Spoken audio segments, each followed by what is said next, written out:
Reload. Now that he's gone, we can talk. My name is Deanna and I am a blogger. I talk about real life wife stuff. So yeah, I hope that you like, and if you like, please stay tuned by please stay tuned by subscribing. In this video, I'm giving my tips of a perfect relationship. I am married. I've been married for almost 2 years. In June, I am currently pregnant.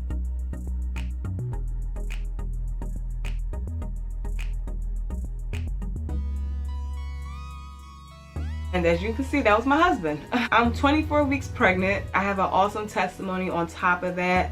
This is a miracle baby. So let me know below that if you want to hear my testimony, if you want me to do a recording, especially for the ladies that believe that they are infertile. I am a true believer of Jesus Christ. It might sound cliche, but he healed me. There we go. Let's get to the video. So my first tip is there is no such thing as a perfect relationship. Nowadays, I'm seeing people doing the relationship goals, hashtag the celebrities, certain people that we may not even know the background of. It's kind of daunting to me because it's kind of like I'm in it. And don't get me wrong, I want the most best perfect relationship we can have. And I am realizing there are things that you have to put into place to get your relationship to be perfect for you. You want to define perfect or perfection, that's your personal definition, but you cannot look at Beyonce and Jay-Z as perfection, Michelle and Obama as perfection. You cannot look at even Prince Harry and Meghan as perfection. They are beautiful in their own way. I love their relationship because whatever they're doing, they're making it work. They're doing what they got to do for themselves and their family, and that's perfection for me. Regardless of what rumors we may hear, regardless of what may really be going on back behind doors, that's their situation. No relationship, even the ones that you see that are like 70 years later married.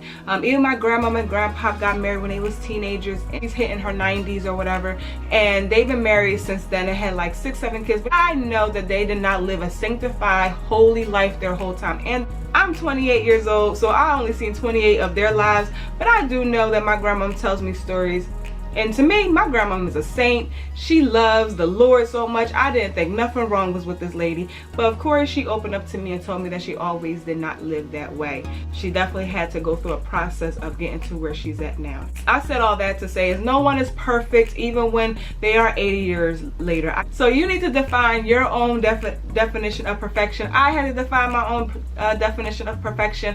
My definition of perfection is happiness, being healthy, being joyful, and continue on growing and pushing each other to be great. We have debates, we have heated moments, we have moments where we don't even want to be friends. Yo. So how did we just handle this argument that we had? Communication. Communication? Yep. Is that it? Pray. And we just did prayer, yeah. Afterwards. Right after we communicated. But one thing we said alike in both of our conversations as we was expressing ourselves, we both, before we came together, we both cried out to God. Right? Absolutely. Well, not like, you know. I said I try to, when I'm in a situation where I'm upset, I call on the name of Jesus. And Monte, he's a guy, he's not as emotional, but he has a way of expressing. He transforms his thoughts in a way to help save our marriage. Ain't that right, babe? Absolutely. Is there anything else you want to say? Just trying to make my baby happy. The things you see in Philly. Sorry y'all not catching this. Tip number 2, be okay with disagreements. Just because you argue does not mean the relationship is over. I am seeing a lot of people cannot move forward in their relationship is because they get their emotions involved. Yes, we get butterflies. Yes, we get upset. Yes, the same person that make us feel good one minute and make us upset the next minute. And to me, that should not be an ultimate reason for you to break up with this person.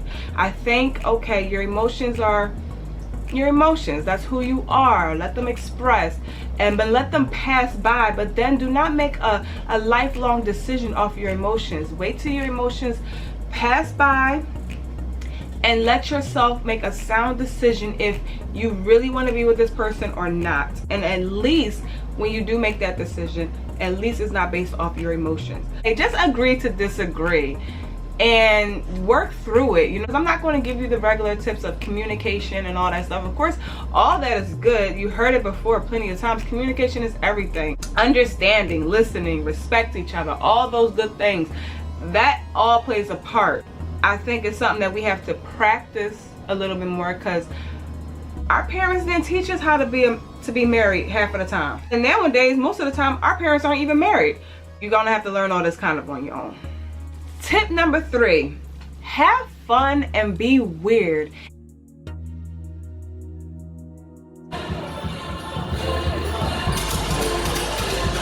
guys are fans.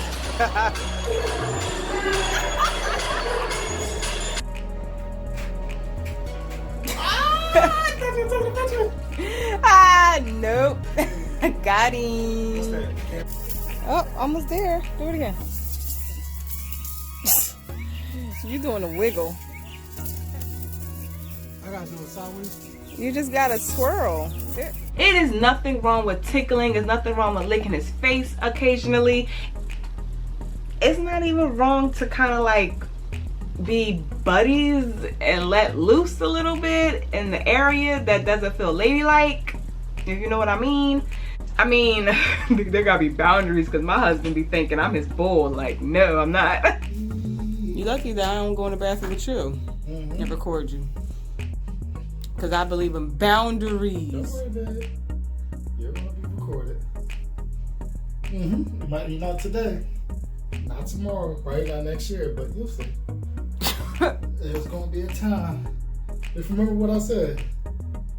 Just be fun and be weird, and let loose, and enjoy each other. Be friends.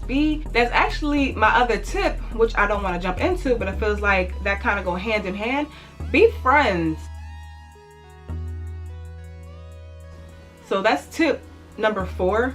Be friends. You think you get paid a lot? Oh, really? What do we got, babe? What the heck is this? Donuts. Donuts. No, we don't have bagels. No, look at him picking up stuff. Baby, you're good at recording. Woo! At the end of the day, when you get together and y'all come together, y'all were friends at first. I mean, some people is different. Everybody's situation is not the same. What works for me and what I see what works for people that takes these advice is be friends. At the end of the day, when you take off the title of husband and wife, what are y'all? Y'all friends. Still love on yourself. Still do things for yourself. Still allow him to do things for himself. Still let him be a man. Still, you know, when I say man, let him play basketball, watch football, stuff like that. Just be friends. And when y'all come together, still be friends. Watch TV, ice skating, laugh at each other, laugh with each other, make jokes of each other. You know what I mean? Just do fun things. So tip number 5 is, yeah, I said it earlier, listen to one another. I think a real good level of respect is to listen to one another. Don't just listen to respond. Listen to understand, to process, to really understand who your man is, who your friend is, who this partner that you're about to build a life with is. Really try listening to him, because he has his own opinions, he has his own thoughts, he's his own person. And to be honest with you, I know for a fact I wasn't good at that at all. I'm just saying all this because it's helping my relationship progress upward. And that's the only way of progressing, but progressing upward. And all these little things is helping us grow to be better. This is why this channel was more so for my newlyweds, because I'm not a wife that's been married for 10 years. I can't tell you 10-year worth of advice. I only can go off of the engagement and the newly wedding stages. And I'm learning that a lot of women wants that 10-year to 70 years goal, but they never set the foundation. So I believe I can fill in that blurry line of foundation setting. But I said all that to say is listen to one another. And that kind of goes hand in hand a bit. Listen to one another, you know? Listen to one another. It's so hard for us girls because sometimes we be ready to respond and get down on his throat. But reel it on back. Even the Bible says a nagging wife is like decay to your man's bones. So yeah, you don't want to nag him. You just want to love on him, listen to him. That's a level of respect. My pastor is our marriage counselor, and I also had to learn that although my husband is a man, he needs to express himself, because men are like big babies for real. They like big teddy bears, and they go through life outside of the doors, and it's hard on them. So they want to be able to come home to a place where it's warm, where it's nurturing. They just want to vent and let loose. And even when they have a problem, even with how you handle things, they might want to have somewhere to express. Because most of the time, women don't bring that to their home. Women don't bring that safe place to their home. So they end up going out finding it somewhere. My pastor said, he's told me some of the stuff that he's going to express is going to be a little bit heavy. And I have to be prepared for that. And it's going to get ugly, and it's going to be too much for me to handle. And I really believe this is my tip for real. This is going to go for my next tip. Keep God first. Like, seriously, because when he brings that stuff home, it's either you have two options: don't listen or listen, nag him or receive him. But if you want that perfect good relationship to make it work, you just choose what is more nurturing. And when you keep God first, as a woman, you cannot carry all of that. It gets so heavy, it gets so draining. You don't want to grow old fast, you know what I mean? You don't want to hold that stress. You don't want to hold all that and you're getting wrinkles, or just because your husband is out stressing. Like, whatever he's doing, I try to keep my husband not stressed. I really try to keep the stress level low, because that's not what I want in my home. That goes back to tip number 1. What is perfection to you? So keeping God first as a woman and as a marriage, but you can't force your husband. That's another thing. You can't force your husband to love God as much as you should love God, or whatever. That's a whole different story that I have for y'all, for real. Learn more about that, comment below. I go in my secret place and I dump it out. I just dump it out. Like, I literally let go and let God. I literally had to practice that. I literally still have to practice that, because this is real life still. This is real life stuff. And every day is not going to be peaches and cream. Be okay with disagreements, because when that time happens, you know how to pray. You know how to give it to God. And it's not just you just praying. You literally are growing a relationship with the Lord. And you are saying, Lord, here you go. I cannot do this by myself. I don't want it. This is my husband's. Here you go. Tip number 7 is to pray. That kind of equals up to what my last tip was. Pray. And build a relationship with the Lord. He will give you wisdom. He will give you strength. He will give you peace beyond what you can understand. And it's kind of like when you marry to someone that has a whole different background as you, you're going to need as much help from a higher being as possible. But y'all, we need to pray. We need to pray our behinds through this. And I truly believe that every relationship that I see that is successful is praying.